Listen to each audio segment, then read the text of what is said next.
Hello everyone, it's Mr. Leeks here again. Today we're going to be looking at another non-fiction text from our white CGP book.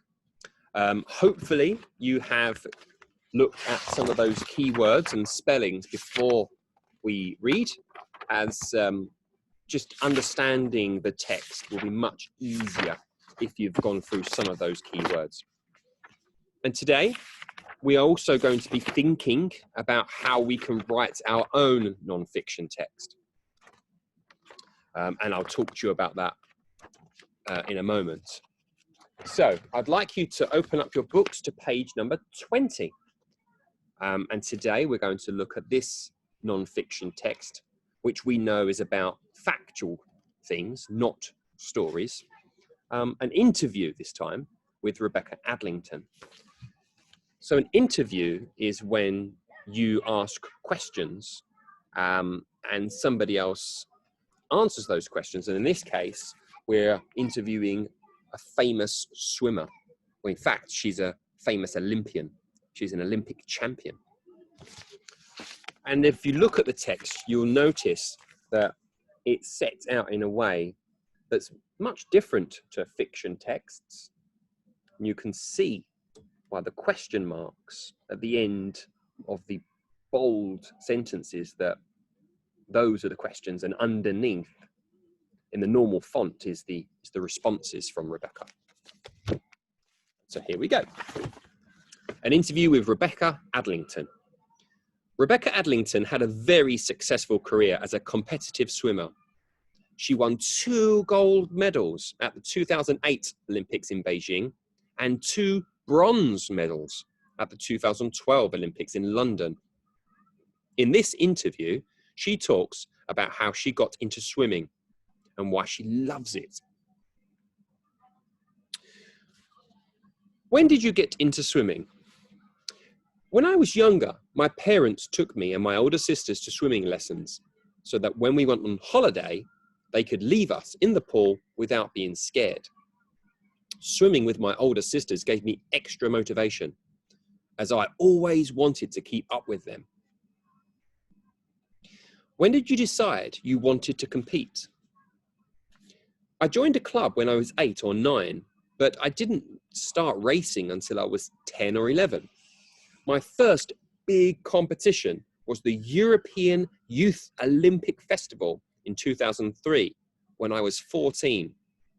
After that, I thought, I can really do this.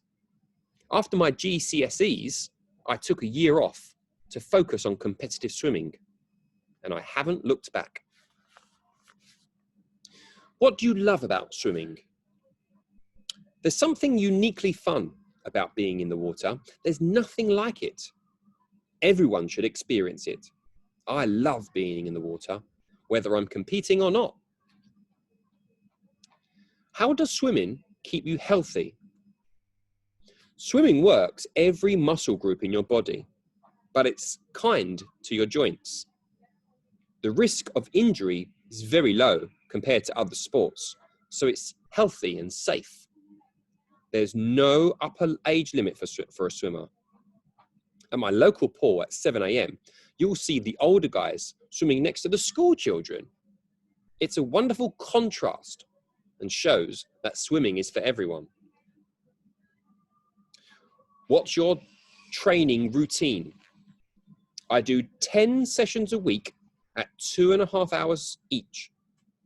All I do is sleep, train, drive, and occasionally I find some time to eat. What's your advice on staying motivated?